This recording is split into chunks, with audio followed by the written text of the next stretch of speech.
Hey everybody, welcome to the latest Cads Hangout. This is the first one of the season and the last one of the season. We've been a little bit remiss when it comes to actually getting these things done, but we're there, we're ready, we're doing it. And whereas before I actually wanted to go through and say, what do we think our hopes and dreams are for the start of the season, we've kind of missed that one. So we're just going to go cut straight to the end and talk about how we think the players did, what's coming up next, if we think there's going to be any big transfers, any little transfers, and of course, how we feel overall. There's only three of us tonight. I am Stuart. My general pastime is watching Spurs and working for this. This is my site, Tipster HQ. And I've got two guests with me tonight. Andreas, introduce Hello. yourself, please. I'm the token foreign guy, I think it was called once. So situated in Denmark. Pastimes involves Spurs, food, and watching OB, I think. So football mainly. Okay, and Marcel, you're with us as well tonight. Nice to have you. From the middle of Belgium. My background is rugby rather than football, so I might talk even more bollocks, or should it really be a Stoke City supporter, I suppose, but there you go. Fair enough. Okay, so let's just get started, shall we? How is everybody feeling? I have to say, towards the end of the season, I was feeling a little bit of football fatigue. I was getting to the point where I was like, yeah, this season can end now. It's kind of piecing out into not much. I'm happy we got Champions League. I'm very happy we got Champions League. But honestly, some of the football towards the end of the season was like pulling teeth, I thought. Absolutely. Yeah. I mean, I agree with you. The season ended for me right when we went out the Juventus. We had to qualify. No, actually, I think it was didn't the FA Cup semi-final come after that? Yeah, I think the FA Cup semi-final, when it was the last chance we had at getting a trophy this season. Basically, the season could just end and we can get on to the next one.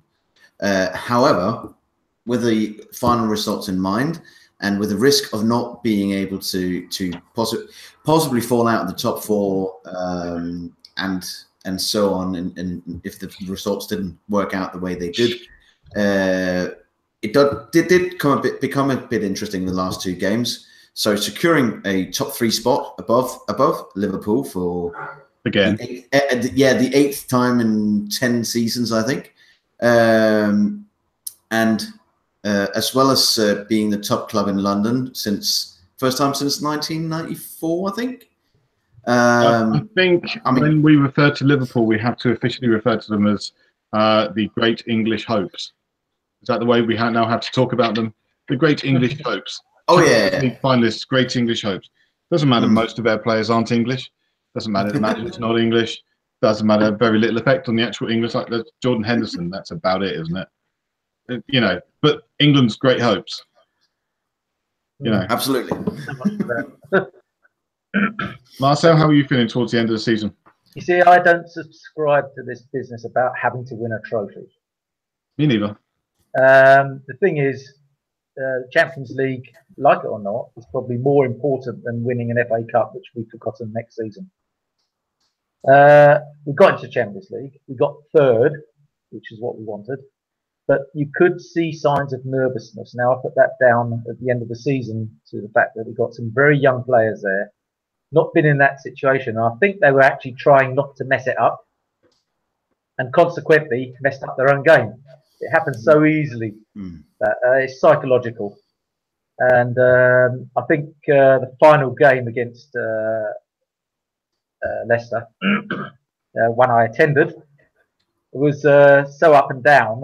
You could see the nervousness, but then it was as if they suddenly thought, "Sod it, we've really got to go for this." And they did. They got through it. So I think we've got the skills there. We've shown we've got the skills there. And I think next season, getting a little bit more experience. They've been through it now. Hopefully, it will be better for next season. Yeah, I'm not one who says I'm not in football for trophies. Let's be honest. If I was in football for trophies, being a Spurs fan would not be a very clever idea because they've been few and far between over the years. You know, there's what 91. There's a couple of League Cups. beyond that, there's been very, very little. So I'm in it for the football. I love watching good football, and most of this season has been brilliant. We've had some fantastic games. We've had some fantastic performances, individual performances, team performances. So much stuff you can latch on and enjoy. But those last few games, I think that Brighton game was probably where it all started to fall apart for me. I thought that was dross. I mean, just changing the side and bringing players in who hadn't featured much in the season to try and rest others. I always say you do not rest a winning side. You don't change a winning side. You don't chop and change them. And that's exactly what we did, and it came back to bite us. We got a draw in that one, and things seemed to get a little bit difficult from then on. And that's where the nerves hit in. Yeah, exactly. So, yeah, I mean, I've very much enjoyed the season. I think it's been brilliant. As a Spurs fan, it started with a lot of trepidation because of the whole Wembley thing. I was like, we do not have a good record at Wembley. Our not just in like the FA Cup, but also in Champions League. This, last season, all of that just said to me, this is not going to be an easy one. I expected us to challenge for top 4. I didn't expect third, I have to say. And I certainly didn't expect with a couple of games to go to still be in contention for second, which was the way it was. Overall, I have to say, it's been excellent. Really, really enjoyed it. Yeah, 38 games away from home, not bad. Exactly. No, exactly. I must say that I put it on record that Wembley is an absolute dump. It's a pain in the arse to get to and get back from, especially if you're travelling from Belgium. Oh, yeah. Because there's no way you can get the last Eurostar back. It just doesn't run after a certain time, So you have to end up normally spending the night there. It's and when you go on holiday to England, I think it's nicer places to spend the night than Wembley. Yeah, I should think so. But I think we need to kind of avoid the should Wembley be sold to Said Khan. Just avoid that one tonight. I can't get into that. I can't. No, I just can't. I can't. No. So should we get on to talking about some players? All right. So we're going to go from the top, which obviously starts with Hugo Lloris at the back. Now 31 years old. Obviously got a few years left in him as a top-class goalkeeper. I think he's been one of our players of the season. He's pulled off some fantastic saves. Had very, very few dodgy moments. There's been a couple, but very few, really. He's cost us, 4 points over the course of the season? And gave us how many? So many more. Saved us so many more. Some of the saves he's made this season, you're like, wow, how the hell did he get to that? I saw one of these, I think they call X2 stats on Twitter the other day, where David De Gea was like, I think he saved something like 12 points for United. Yeah. And that he was by far the best goalkeeper in the league. And Lloris was in, I think it was top 5 in terms of gaining. And it was only the top 6 who'd actually earned points for their team instead of losing them. Yeah. And I think in terms of saves and so on, De Gea was like twice as good as the average goalkeeper in the league. And Lloris was only half as good. Oh, 1.5 times as good. 1.5 times as good, yeah. I mean, he's an excellent player. And he's one of the most seasoned players we've got. And I think the fact that we have Lloris in the back with a front four that is so consistent as they are, we can sort of relax because they've got it covered. Our defensive side of the game is quite good.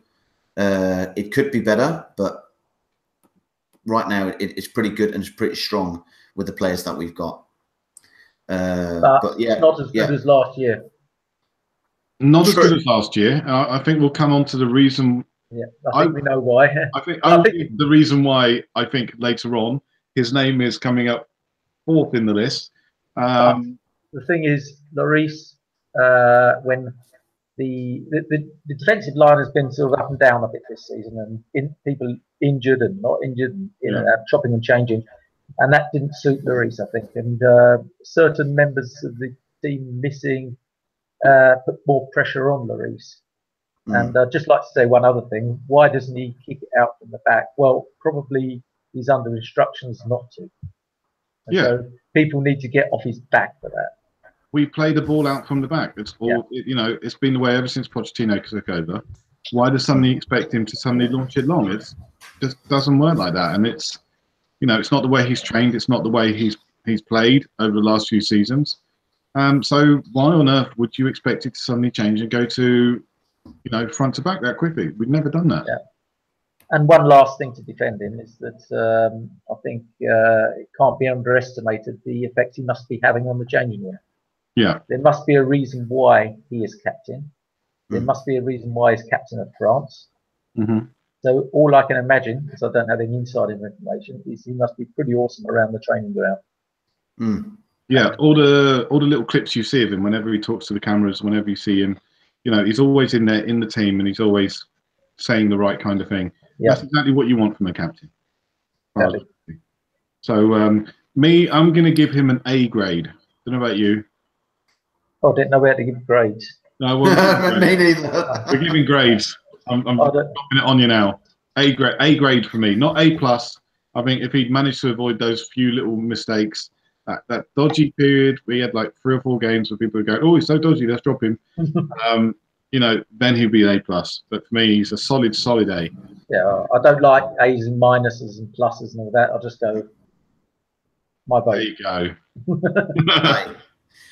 I've got a feeling that post-it might get a lot of use tonight. I mean, an A, is that exceeds expectations?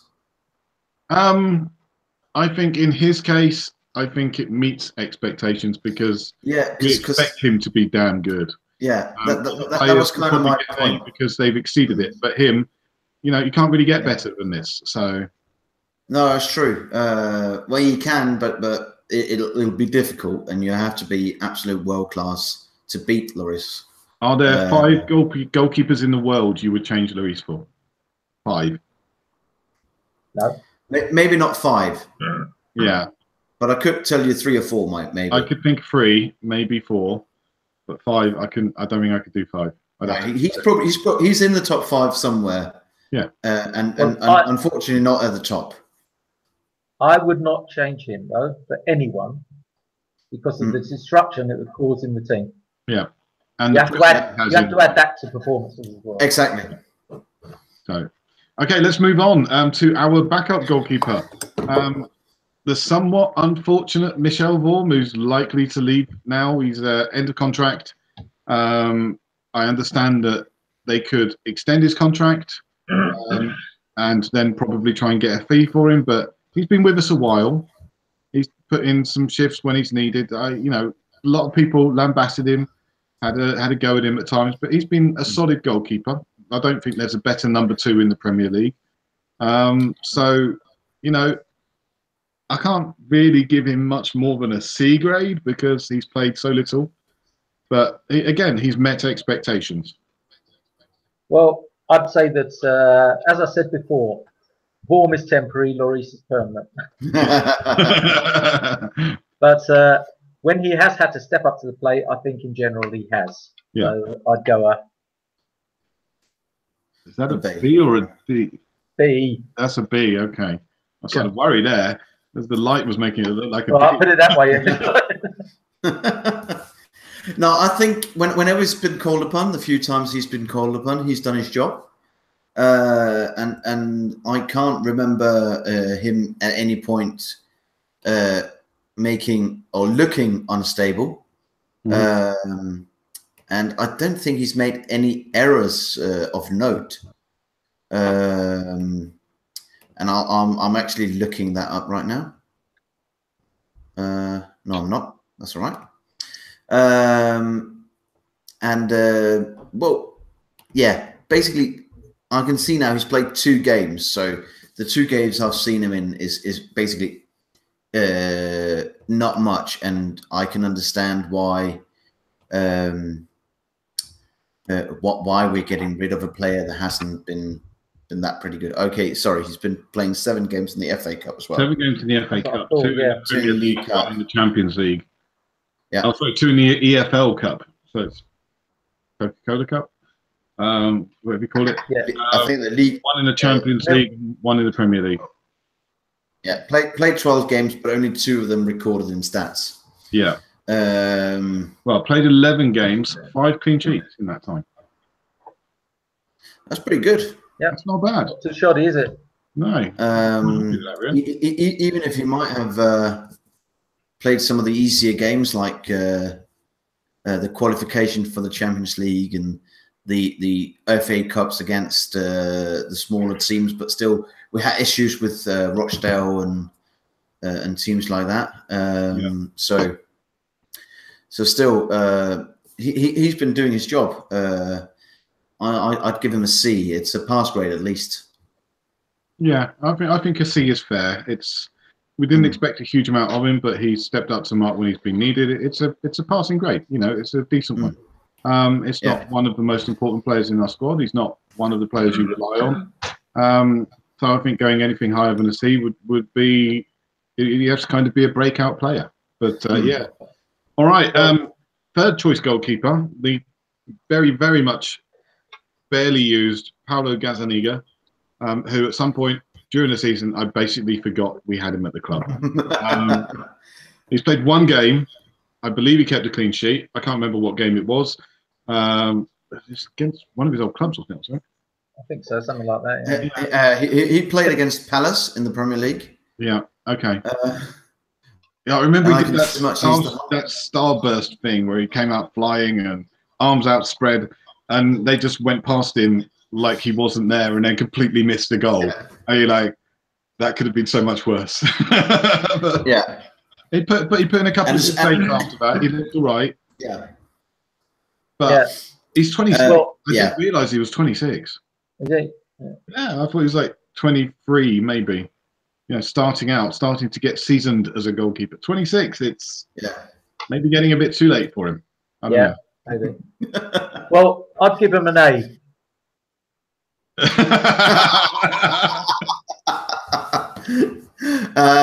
Well, according to Who Scored, one of my stat sites, he's actually the best goalkeeper we have at the club, with an average rate. Yeah, he's got a 7.5 score, whereas Lloris has a 6.7. Really? Yeah, and I think that just shows all we need to know about the Who Scored average rating, basically. Mind you, AVB would use that to drop Lloris. Yeah, true.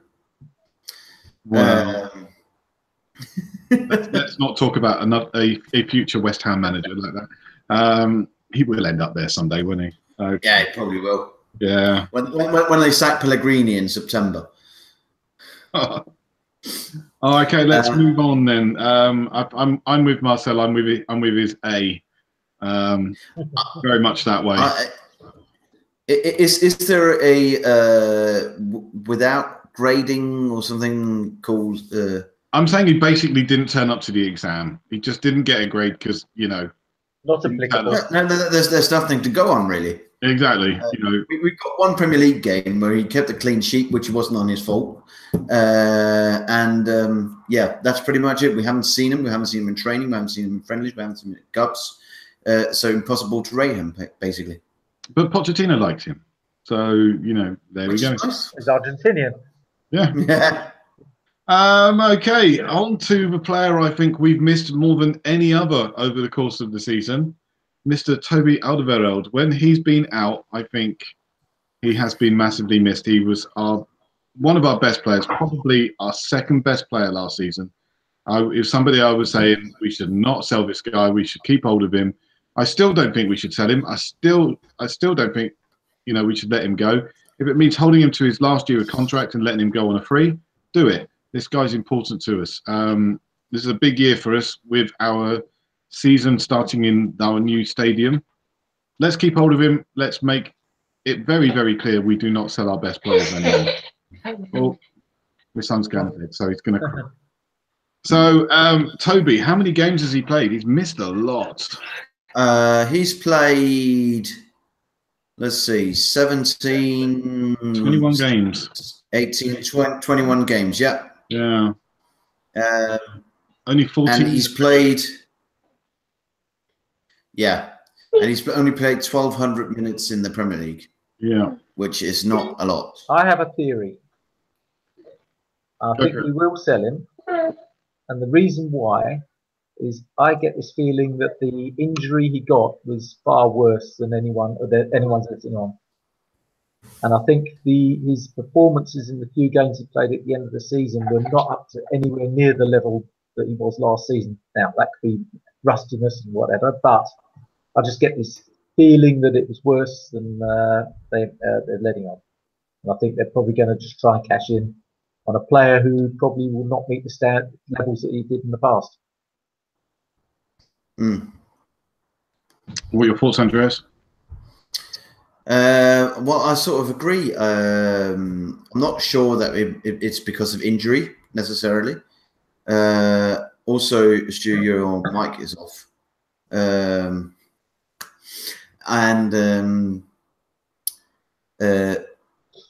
think it might be because you talk about a manager who's lost the dressing room. You talk about players whose mind is gone, and I think he's set on leaving now.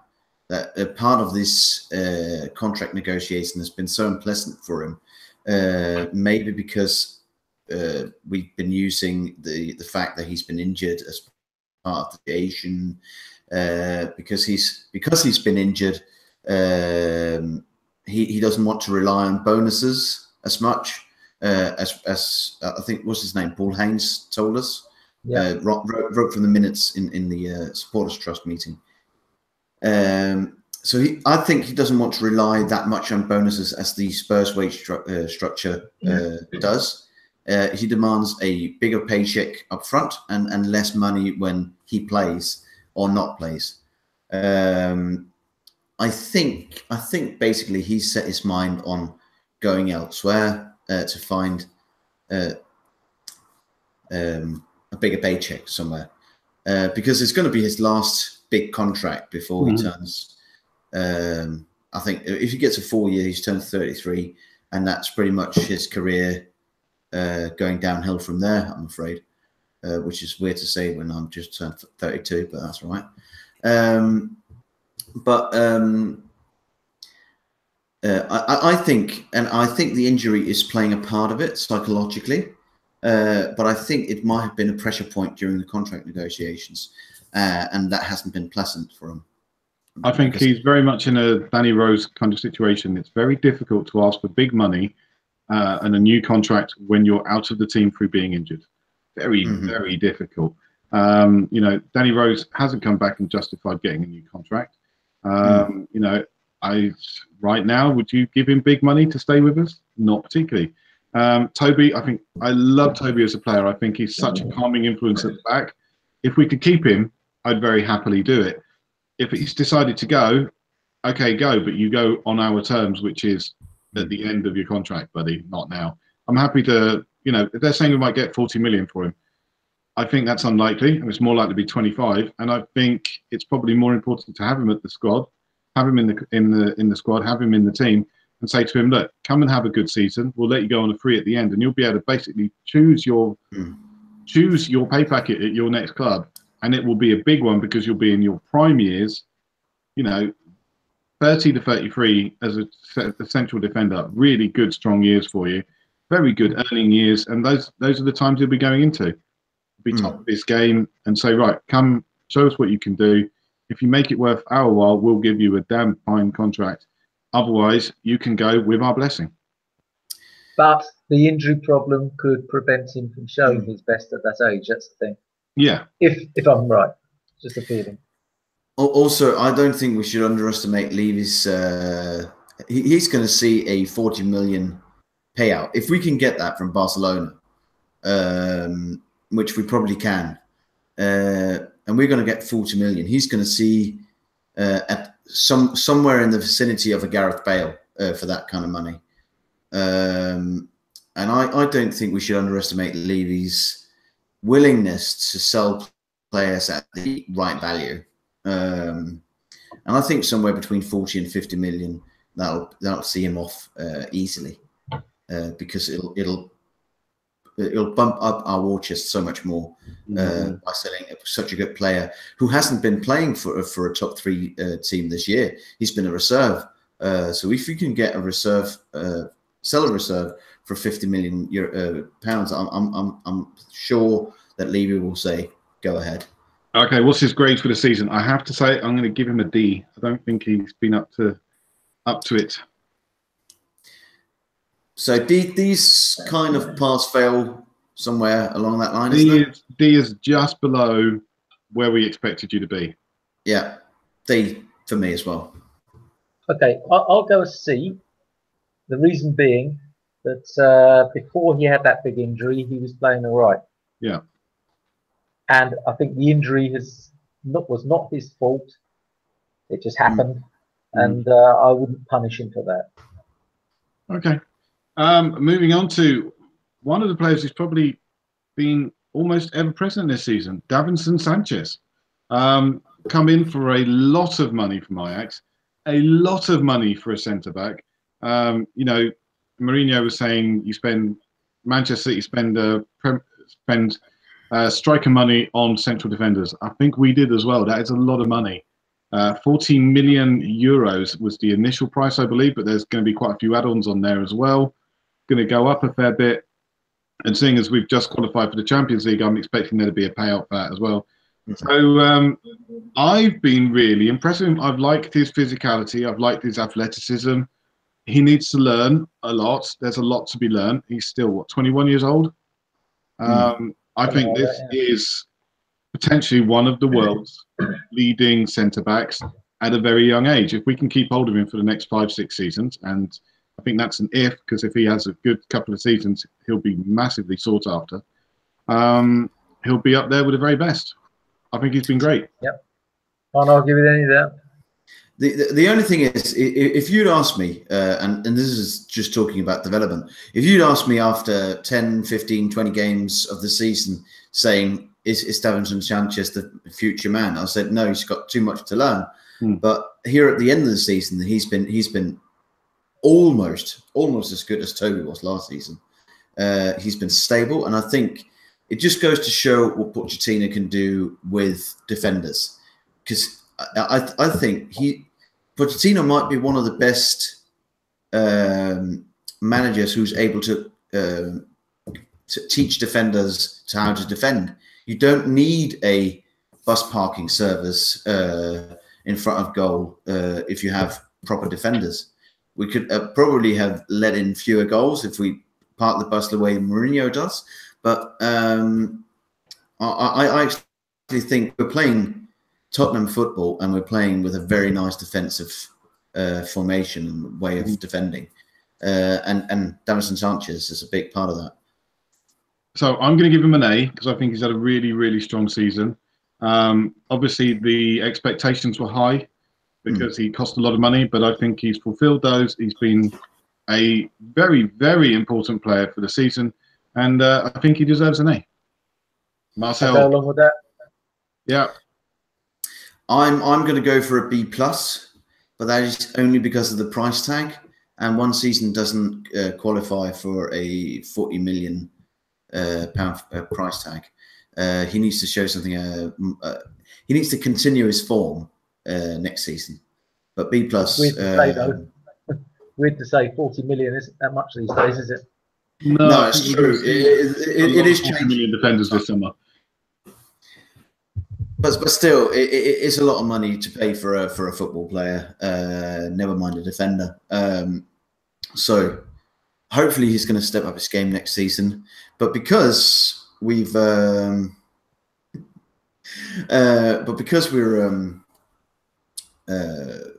so well as we have, it would be easy to just give all of our starting guys A's because they've all been terrific. And I think Sanchez has been a great player for us, but he's been but he needs to continue his development in my eyes. Okay. The only thing I've got to say, I can't remember the guy's name, but who's that Manchester United defender that they bought for big money? How much did he cost? I can't remember. They bought like let me have a look. I'm going to find the name. Won't take long. Rio Ferdinand. No, Victor Lindelof. Oh yeah. Victor Who? Lindelof. Yeah. Exactly. They spent 35 million euros on him, and he's played 17 times in the Premier League. Victor cost a lot. Yeah. Yeah. Okay. Right. Moving on to my player of the season, Jan Vertonghen. I think he's been excellent. This guy gets an A+ for me. He's been the rock at the back. He has stepped up when Toby has been out. Fantastic player. Love him. Yeah, can't argue that. My biggest man crush since Scott Parker. A+. It's that hair, isn't it? It is. Hair. I like the hair and the tucked in shirt. Okay, now we're going to go on to one of the lesser used players, Juan Foyth. Been used in less important games, looked okay at times. Again, got a lot to learn. This guy is just 1 year younger than Davinson Sanchez. You would not put those two around the same age, would you? No. No. And at Wembley the other day, I was sitting quite close down to the pitch level. And at half time, they were the reserves are warming around, kicking around balls. And boy, just looks so small. And I just can't work out how on earth he can be a central defender. But he seems to do the job when you see him. When he's come in, I think he's looked like he's got a decent touch on the ball.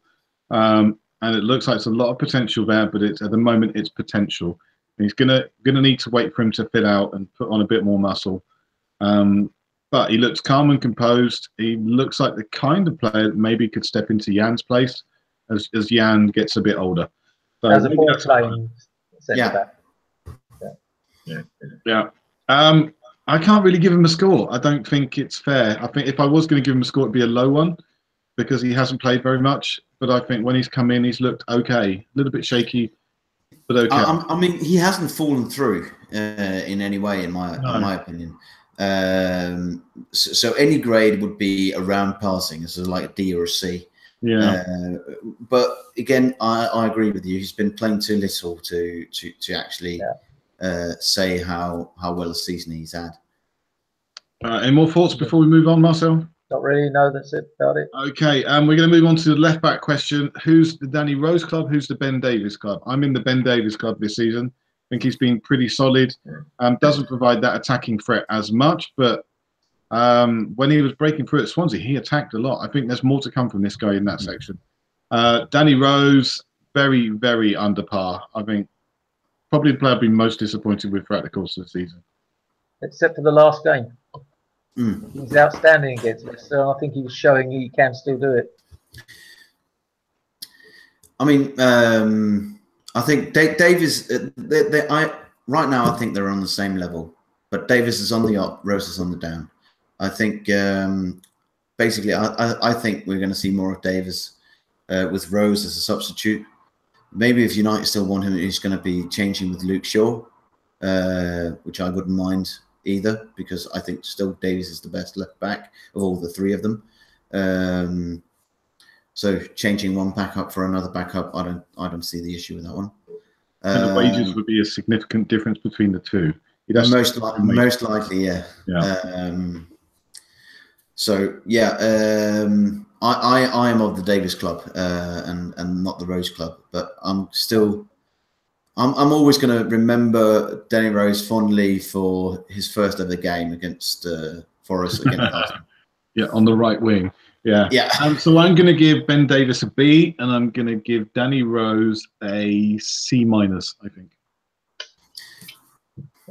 I'll give them probably both a B, because I've got to put in both camps there, because I think it's horses for courses, and to use. It depends on the type of game who we should play. I think. I think they're equal on that sort of level. But in terms of I'm just before grading, in terms of Ben Davies going forward, I think he had 6 assists, which was more than pretty much any midfielder from United or any other team. So he's been 6 assists, 2 goals.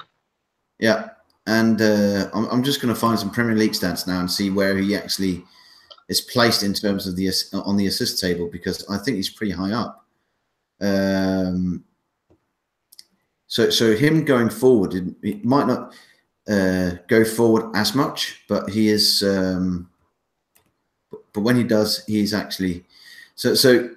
Right now, he's in joint 25th with people like Morata, Son, Joe Allen, Jordan Ibe, Kyle Walker, Sergio Aguero, and going through these like Jesse Lingard and Juan Mata, who's played just as many minutes as England's saviour, Jesse Lingard. Is that the one? Yeah, that's the one. I mean, Lacazette, Eden Hazard, Cesc Fabregas is all below him, and played just as many minutes as he has. Okay, so what's your score? I'm going to say a B plus. Might even push it to an A. And for Danny Rose? And for Danny Rose, he's going to get a C. He's passed this one. Okay, but that's only because he's only got 800. Yeah. From the left back issue to the right back issue, who's your starting right back and why? I'm going to go. This one's tough. My concern at the start of the season was Serge Aurier, because I thought I had no concerns about his ability to play football, but I had a massive concern about his temperament. In the end, that's kind of been the wrong way around. His temperament's been fine. His temperament's been, pretty damn good. He's had a couple of moments, but so do most players. But on the pitch, I think he's actually let us down. Kieran Trippier, this is one where I really do put these two right on the same level. One's great going forward. The other one's better at the back and defending-wise, and putting the ball in. I really can't split them. I'm going to give both a C. But the one that's interesting for me is Kyle Walker-Peters. Every time I've seen him, he looks really exciting. And I think this is a guy who's going to make that right back spot his own in the next 2 seasons. Yeah. I think he should have got more starts, I think. Yeah, absolutely. Again, against Leicester, he was great. He was really good. A little bit of a dodgy start, but he was one of our most attacking players towards the end of the game. So I thought the dodgy start you were talking about was the first game where he did he score a goal, or did he just play magnificently? Dodgy start against Leicester. Yeah, he created 2 goals, so he had 2 assists that game. 2 assists in all. Sorry. Yeah, no, he's been a good player this season. I'm really looking forward to seeing more of him and what he can do against, to be fair, proper opposition. I think we will. And he can also play on the left, can't he? If I remember correctly. Yeah, I think that kind of goes against him, though. It's a little, sometimes versatility goes against players, and I think this might be one of those occasions. I think he's a right back. He should play at right back, and I would put him on a par with Serge Aurier in the ability to go forwards, and hassling people at the back is very Kieran Trippier-like. So I'm going to give C's all round on this one, I think. All 3 of them get a C. All of them get a pass grade. But eyes to watch on Kyle Walker-Peters. Yeah, I can't argue with that. Yeah, I'm good with that. All right, let's move on to central midfield. We'll go by the transfer marked ratings. They've got 2 players down as defensive midfielders, Eric Dyer, Victor Wanyama. I don't think you can play them both together, because I think we get a little bit too slow, a little bit too ponderous. It's not really got the creativity in there. So I think you play one of them. And this season, I think that's got to be Eric Dyer. He wasn't quite at his form from last season, but Wanyama hasn't looked good after his injury, and I think he's still got somewhere to go before he comes back and plays properly. I think he will, but I think he's not there yet. I think if we're talking about mental blocks like Marcel was talking about earlier, then this is a guy who's got a mental block. The last couple of outings, he's looked a bit better, so I think he's on the road back. But who would you go for at the 2? Dyer for the moment. Yeah. When he's on form, he looks like he could play in a tuxedo. Just so cool and calm. Yeah. But I think the way we play Eric Dyer, I actually prefer that to the flat defensive midfielder, because the way we play Eric Dyer is that he drops, the way I see it, a lot lower than Wanyama does. So when we play Eric Dyer, we basically play 3 at back when we go forward. So he's playing some sort of reverse sweeper that drops back into into the 2 centre backs and becomes a, yeah, well, let's call it a reverse sweeper Libero, role. No, libero is going forward. So so when we attack, a libero will go forward, whereas a reverse sweeper, in my opinion, would go backwards. Reverse libero. Yeah, exactly. But the fact is that he can provide an extra man in defence, meaning that we can, with so many teams playing a 3-man front or a lone striker with some wingers, the fact that we can, instead of having a back 4, there's always back defending, or we have to consider which back, right back or left back has to go forward. Having Eric Dyer drop back, we can release the backs, and we get a more wide threat by allowing Dyer to come back.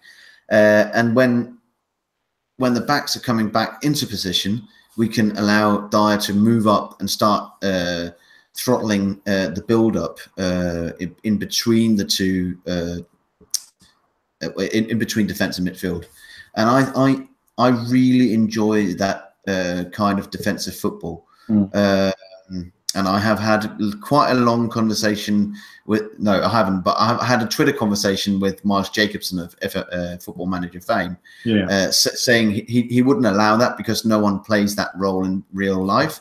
And I would like to have played someone doing that going forward when everyone else is going backwards, and have someone going backwards when everyone else is going forwards. Okay, so if we were going to talk about scores, I'm going to give Eric a C because I think he's actually not been as strong as last season. He's not lived up to the expectations from last season. And Victor, I think I've got to go for a D because he's been out. But when he's come back, he hasn't looked particularly good. He's been well off the pace. But I think there's more to come from him. So C and a D from me. I'd say a B and a D. Yeah. I agree with Marcel on that one. Yeah, you think he's been as strong as last season, or probably not quite, but I don't think we've been playing the same system as last season either. So yeah, I agree with that. I think Okay, moving on to central midfield. There's that sucking chest wound of creativity, otherwise known as Moussa Sissoko. There's the other Moussa Dembele, who's just brilliant, Rolls-Royce midfielder. Harry Winks, who we haven't seen much of this season due to injury. Yep, those are our 3 contenders. I think everybody knows by now I'm not a fan of Moussa Sissoko. When he plays, the creativity in our team is just sucked right out. Awful player. Can I ask another question? You can. Can we actually find a fan of Moussa Sissoko? yes. What's Kenny's opinion on him? Pochettino. Oh yeah, that's true. Yeah, he's played him a lot. Now, apparently, he's a good transitions. Now, can somebody explain what transition is exactly? It's when you're moving the ball from defence into attack. Yeah, no, yeah. But frankly, I think he's not been a very good transition player because he gets the ball from defence, he runs quickly with it, and then passes it to defending side. So no. I think the way of being a good transition player is causing a lot of transitions. Oh, okay. Well, no, that's yeah. So passing it to the opposing team, so you just have to run back and forth. That's where he's really good. That's the kind of answer I was fishing for. Yeah. Having said that, I think he has a use when situations call for somebody to hold the ball up towards the end of the game when we're defending a lead or something like that. He's done that a few times, and he's been pretty good at it. I think if you want to run the clock down, you give the ball to him and you say run. As like it's during Forrest Gump when he's playing American football, they give him the ball and say run, Forrest. Yeah. Hold up signs to say stop. That he is the Forrest Gump player without the charm and the the niceties. He's just Yeah, the sucking chest wound of our football time. He has shown flashes of inspiration from time to time, but they're too far and few between, I'm afraid. Yeah, and then he's disappointed the hell out of you. So I'm giving him an F. I think he's been horrible. I won't go that bad. I would bomb this guy out of our team so fast. I'd take a massive. If we could get 15 million for him, I'd take it. I'd get this guy out of our team. I totally disagree on that rating. To be fair, I'm going to give him an F plus. Because still he has done a job. He's not been very good at it, but he's not been that error prone and hasn't cost us a lot. So even though he's not been the player that we hoped we were getting, he still is somewhat good, or has been good for us. However, I can say with more minutes, he's our second worst player according to who scored. Yeah. And I mean, we are in above 1,000 minutes, so we do get quite an accurate score here. The only one worse than him is Llorente. We're coming on to him later. Yeah. That might be a short conversation. Yeah. Okay, so Marcelo Diana was not giving us a score. Is it going to be an A? For Sissoko? Yeah. Well, who needs Bale when you've got Sissoko? I said, as I said earlier, I'd probably go a D because I'm not as vicious as you, and I have seen some useful stuff he's done as well. Well, I guess he's a compatible blood donor for someone. Okay, moving from the arse over to the class, Moussa Dembele. Well, A. Move on to someone else. I mean, he's just good. He is probably still one of the best defenders. One of the best midfielders in the world. If he sets his mind to it, no one could get the ball off him. Mm. I mean, I'm pretty sure that if he was allowed to just run around the midfield for 90 minutes with the ball at his feet, he could do it. I'm pretty sure there was a game this season where he misplaced the ball twice. And that's the only time I've seen him more than once in an entire game. It's been really good. We used to say that Ledley King was like the Rolls-Royce player. You'd wheel him out and he'd be fantastic with no training whatsoever. Yeah. I think Moussa Dembele is kind of the same. He needs to run the games to get himself going, really, which Ledley never really had the chance to have because of his injuries. But Moussa Dembele, as a midfielder, he's so important to us. Plays such an important way. He is a transition player. He will get the ball. He'll charge forward and he'll pass it off to someone. Love this guy. I think he's fantastic. The thing is, with Moussa, he's also carrying injuries. So some games he can 30 years old, coming to the end of his contract. Yeah, got one more year. He's got 70 minutes in a game in him. Sometimes he can last the whole game. But the poor bugger's suffering with his knees and hips. Talking about poor buggers who have been suffering, Harry Winks. Poor Harry. I expected him to really make the breakthrough, become a regular player in central midfield this season, and be a player for England at the World Cup this year. And unfortunately, it's not happened for him. No, I think we're going to see him at Swansea in a few years' time. I'm afraid that injury is too good for that. That injury came at a crucial time in his development, and he's going to need some Harry Kane-like work rate to get it to where he was before that injury, because he's been injured for a very long time at a crucial time in his development. He's still very young. He's only 22, but he's got a lot of potential to him. And when he's played, I think he's played way beyond his years. He's got a maturity to him that I love in his game. But only 22 is the same age as Delali and only 2 years younger than Harry Kane. So with the way that we were looking at ages these days, they actually might have to come good at an age of 22 and should be playing regular football at age 22. I think there's space to say that some players develop at different ages, different speeds.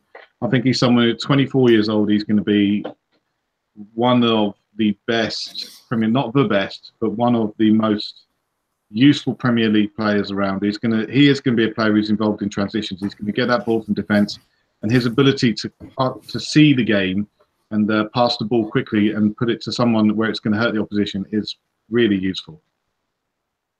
I've started some of these transitions, haven't I? Yeah, absolutely. Winks can't be judged this season. He can't be judged. He hasn't been playing.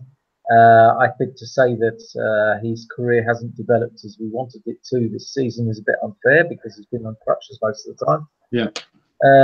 Had his career developed while he was on crutches, I'd say, well, he should be get the Ballon d'Or or something.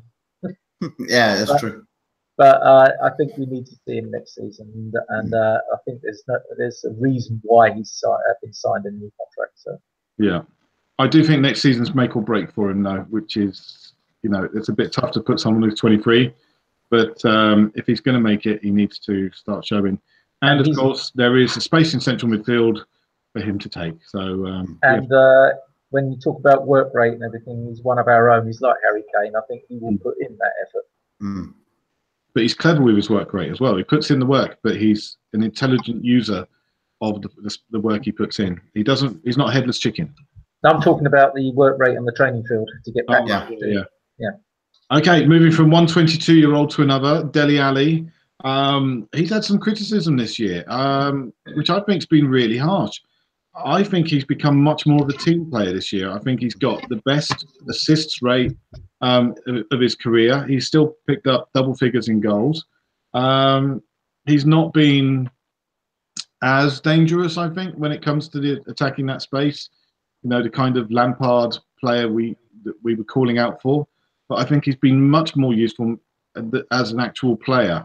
I think last season he was a bit peripheral, but scored goals. This year he's been more involved and certainly picked up a lot more assists and still scored a decent number. He gets an A from me. I mean, he can get an A from me as well, and he might even earn the plus for having other teams hate him. Yeah. To be fair, I have been loving the hate that we are getting this season because that means we're actually starting to take notice of us. Yeah. I mean, if you've been diving, it means other teams are fearing us. You only try and needle those who you're actually concerned about. You know. So we've been taken notice of before and been ridiculed.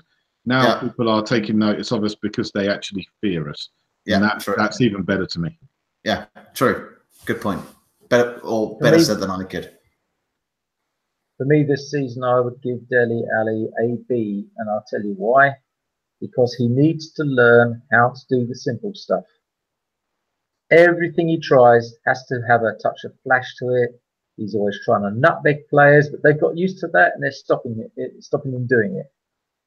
They also marking him a bit harder than they did last season. Yeah, because they're scared of him, and he now needs to find his way out of that, like good players do.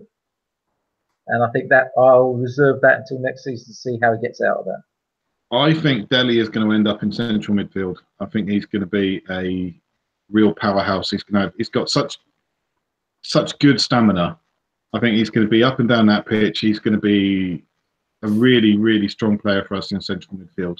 So I'm looking forward to when that happens because I think that's where he's going to end up. Maybe. Yeah. Okay. That's funny. Oh, go on. No, continue. I'll come back to it in 5 seconds. All right. Christian Eriksen. Another person who can play in central midfield, but wow, when this guy plays, we play better. There's two players for me who I think are players of the season and probably the most important people on the pitch. And I think Christian Eriksen is probably the most important player on the pitch right now. What was I say? Before Pochettino arrived, I would have said what you just said about Dele Alli. I would have said that about Christian Eriksen. But when Christian Eriksen is just behind the striker. Well, you think he's got an engine? You think he can get all over the pitch all the time? I don't see that. No. I actually saw Christian Eriksen in his younger days as a future Pirlo, a more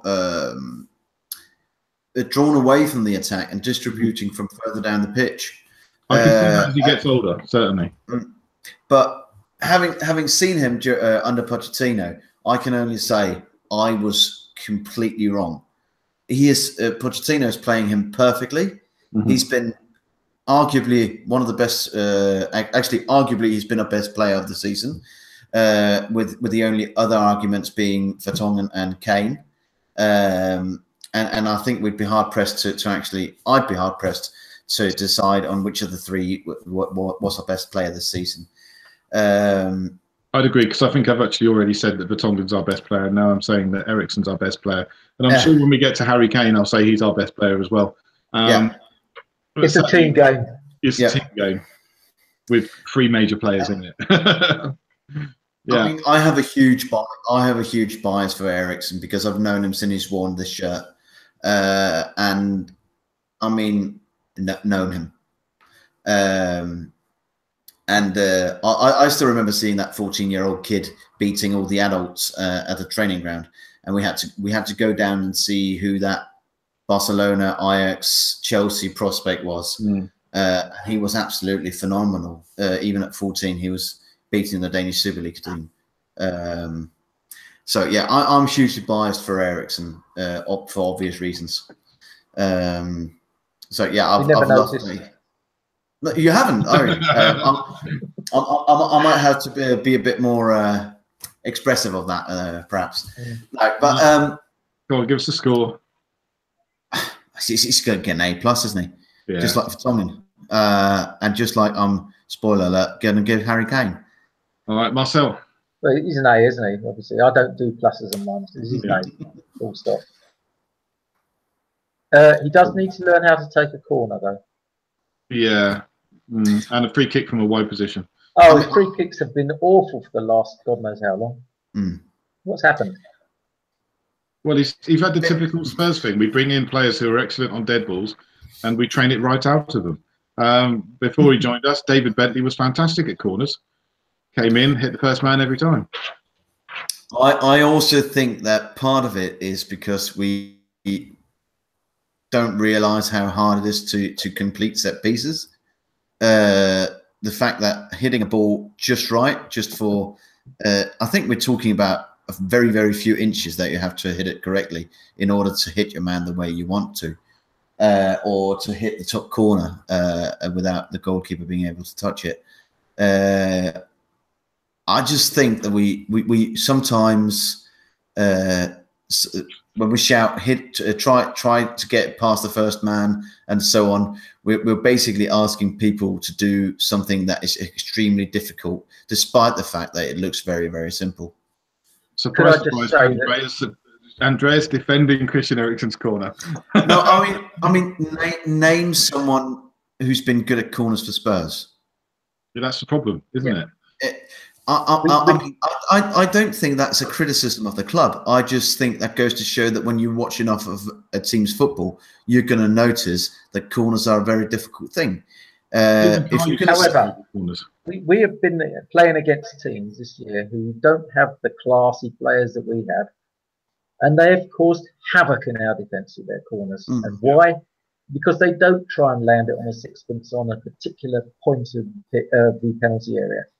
They slam a dangerous ball in there, and it creates panic. And I think we should start doing that. Okay, so we're all giving Christian Eriksen an A. Right, Heung-min Son. Really been impressed by him this season. Kind of started as an impressive sub, but by the end of the season, this is a guy who should be in the first team every game.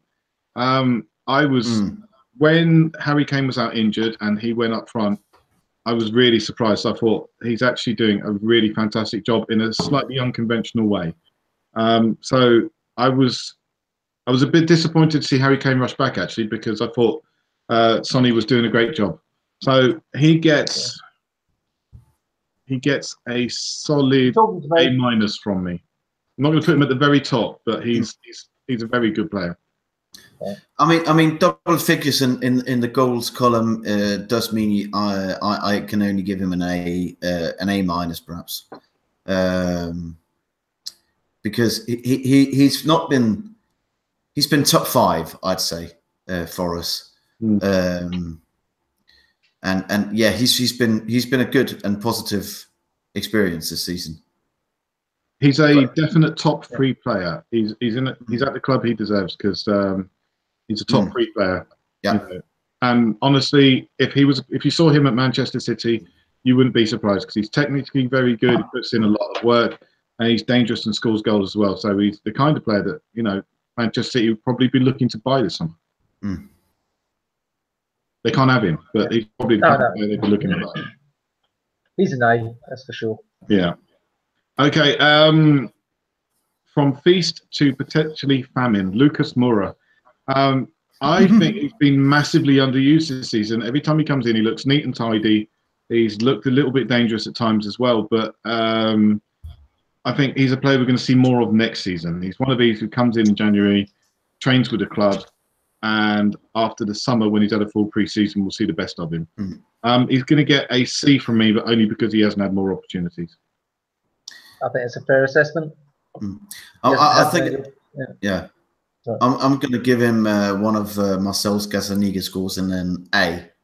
To be fair, I haven't seen a lot of him this season. The games that he's come in, I've been out.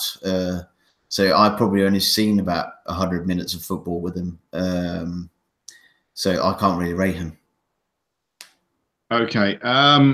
This one might be controversial. Eric Lamela. I think he's done really well to come back from his injury. Obviously, it looks... I mean, they recently released a video of what he's been through, and he's put in a lot of work. I mean, this is a guy who wasn't able to walk. He had to learn how to walk again. You know, where you place your foot when you're running, you do. You know, he had to go from scratch, and it was his left leg. He's a lefty, so you know, he's only got one leg, hasn't he? Well, yeah, but he uses it nicely.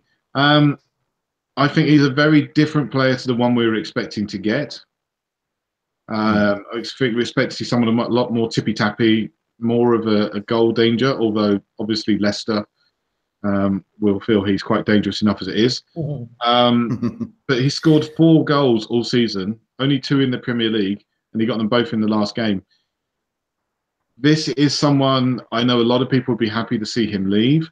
I wouldn't, but I can't really see where he fits in unless it's Christian Eriksen's stand-in, shall we say. It's a squad game. We need depth in strength. So there's absolutely no way we can let him go. Whether he starts or not, I think that will be depend on the opposition, and that's down to people like Pochettino. He'll have far more insight than the likes of us into that sort of thing. So I think he's part of the squad, and I think we have to bear in mind that Pochettino's approach is you get paid to train, not to play, and I like that. Just to put my Winks comments in perspective, I think Lamela is right now looking like someone who's had a horrible injury, coming back from it and coming back stronger. Because he's not there yet, but we've seen loads of players, no, not loads of them, but we've seen players who's been out with horrific injuries and coming back better than ever. And sometimes, I think it was, I don't remember, you remember that Danish striker Ebbesen, who's played for Schalke 04 in the Bundesliga and the Danish national team. He went out with testicular cancer at the age of early 20s and came back as one of the best in the league after beating cancer and getting a degree, and then went on from there to become one of the biggest stars in the Bundesliga as well. So and I think Lamela is showing signs of doing something similar. And he's still quite young, isn't he? He is. He's 26. 26. So I mean, in terms of football time, he's going to get. He's got his prime years ahead of him. Yeah. He could be coming into them about now as an attacking midfielder. You look 27, 28, 29. You know. I can see him moving forward. Yeah, I think he does. He's last few games he's looked pretty strong that we've seen him play in against Leicester. I mean, I was sitting, as I was saying, quite right on the centre line, and there were a couple of blokes behind us, and they were moaning about Lamella the whole bloody game. I thought any minute now I'm going to turn around and give him what for, but I managed to button the lip. And then Lamella did it for you. And Lamella did it for me. It was brilliant, absolutely brilliant. Yeah, so I don't really know what score I can give him. I think giving him a B would be harsh.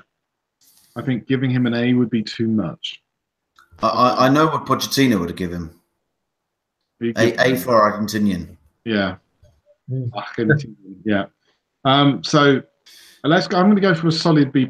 I appreciate his fight. I appreciate his work ethic. I think his touch is yet to come back fully. But that Leicester game, he was one of the most influential players in the second half.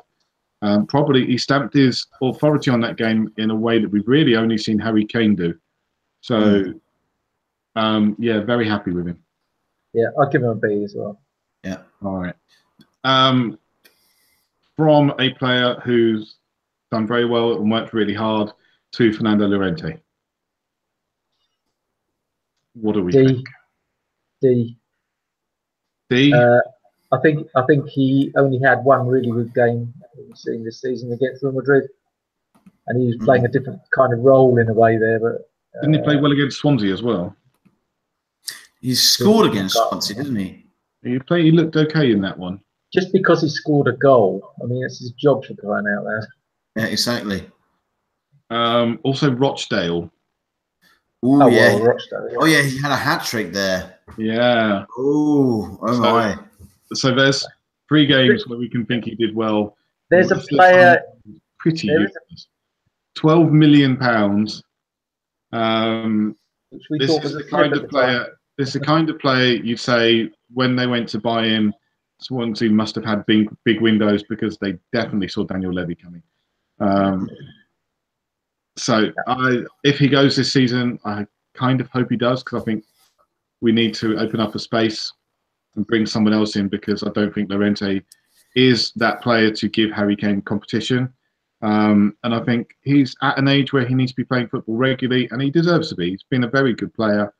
I wouldn't want to hold him back. He's a different type of player. Total different type of player to Harry Kane. Yeah. And when we brought him on, we've not used that. What we've tried to use him as a replacement for Harry Kane, which he's not. Quite frankly, he needs a team that's going to pump a few high balls accurately onto his head. Aston Villa next season? Maybe. Okay. Last player, the England captain, Harry Kane. I really have nothing bad to say against this guy. Potentially, maybe he came back from injury a bit too quick, could have done with another week or so out. I felt he was a bit rushed. He didn't look fit towards the end. And then right at the end, last game of the season, he looked really good again. So I'm giving him an A+, and I'm going to say he's our best player again.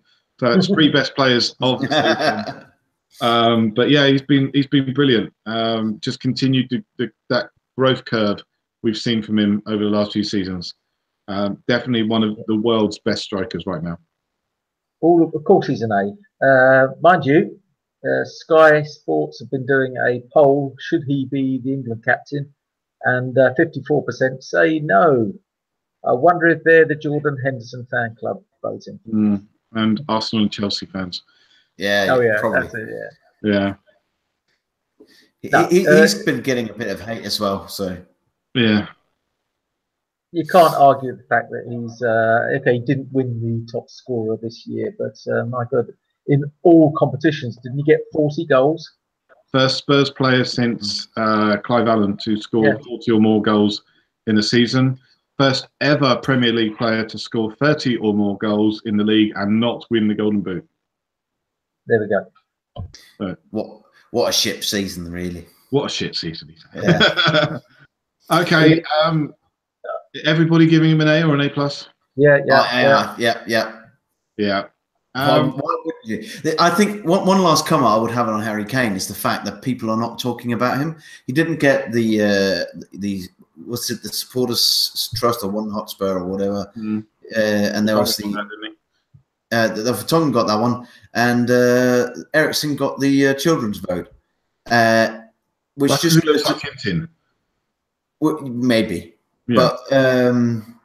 but the fact that we're taking 40 goals or 30 goals in a league for granted from Harry Kane is just, I think that is probably the biggest compliment we can pay such a player.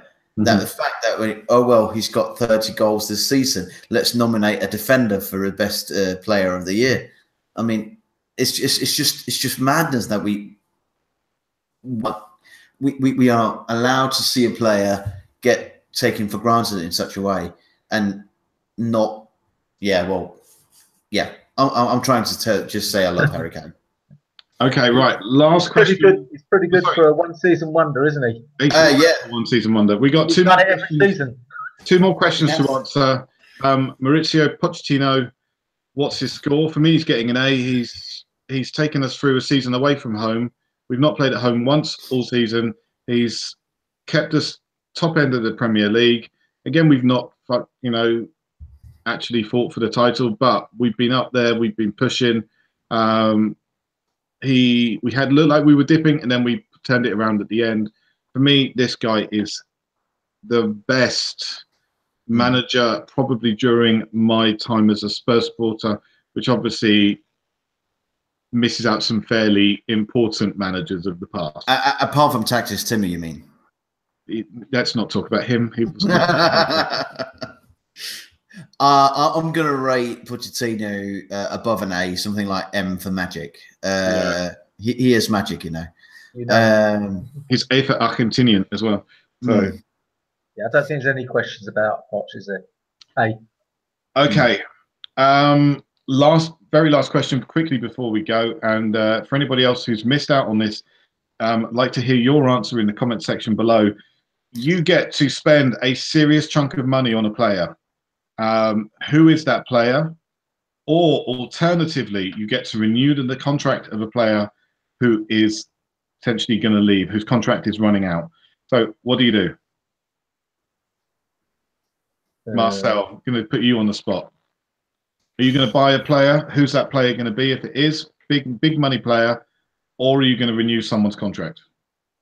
Well, I haven't really had a chance to think about this one, but I'd probably buy Jack Wilshere and get him to clean Harry Kane's boots. He's on the free, isn't he? So, but you've got a huge amount of money. Why would you spend so little?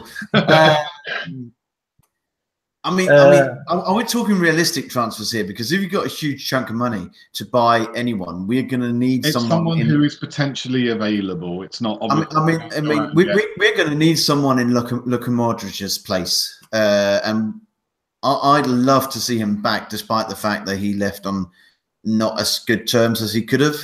But he doesn't like the chicken badge, so no, that's true. And I have another little pet theory. Go on, quickly. That Madrid will have Alderweireld and we'll get Bale back. I think that might be the case. Kind of be okay with that, I have to say. And I would suggest that they play Bale at left back, being an attacking wing back.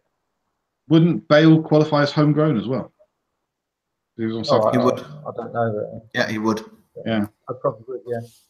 No, I doubt it would happen, but it's just one of these nagging things I've got going in my head. I think we'd probably have to chuck them 40 million quid for that to happen. So Alderweireld, Toby plus another 40 million, and then they'd think about it. Well, I don't know. It depends. Unfortunately, he has had a bit of a. He's become better during here at the end of the season, and he's likely to start in the Champions League final. And hopefully he's going to score a couple of goals, but that's going to put him out of our reach, I'm afraid. But I like the theory that I've been hearing that he's actually fed up with Madrid. No, I would love to see him back. If we're going to spend a large amount of money on any one player, I think it should be him. I'm really not sold on the idea of Sessegnon. I think there's good. Technically pretty good player, very good football IQ, but not a player you spend £50 million on. I mean, Bale, Kyle Walker. Yeah. I mean, Bale could be used in. I mean, we're playing with a sort of front four where the three are completely interchangeable. Yeah. I mean, Ericsson sometimes plays on the right, plays on the left, plays in the centre, and Son and Dele Alli is going to cross over like madness. And I think Bale would suit that system very, very well because he likes to cut on the inside and take shots and so on. And I think Bale will suit that kind of style and kind of play very nicely. I've just realised what's going to happen. We're going to sign Bale, and you remember the Real Madrid used to have the BBC of Bale, Benzema, and Cristiano. We're going to have the BHS of Bale, Harry, and Sonny. That's what's going to happen. All right, guys. Thank you very much for your time. It has been a long one. I wasn't expecting it to go on this long, but it's been lovely talking to you. That's my wife. It's been lovely complaining in the background, grumbling away. But thank you very much. Let's try and do this more than once next season. All right. Yeah, right. All right, guys. See you next year. Yeah, those of you that have watched this later, I hope you've enjoyed it. Let us know in the comment section below what you think, and try and make it for the next one. Remember to subscribe. Yeah. Don't we have to say that on YouTube videos now? Yeah. Oh, God. Hit that like That's button. very American. Yeah, hit the like button and subscribe. All right, guys. It's been a pleasure, and hope to do this again fairly soon. Bye, guys. Okay, take care. Yes. Cheers. Bye.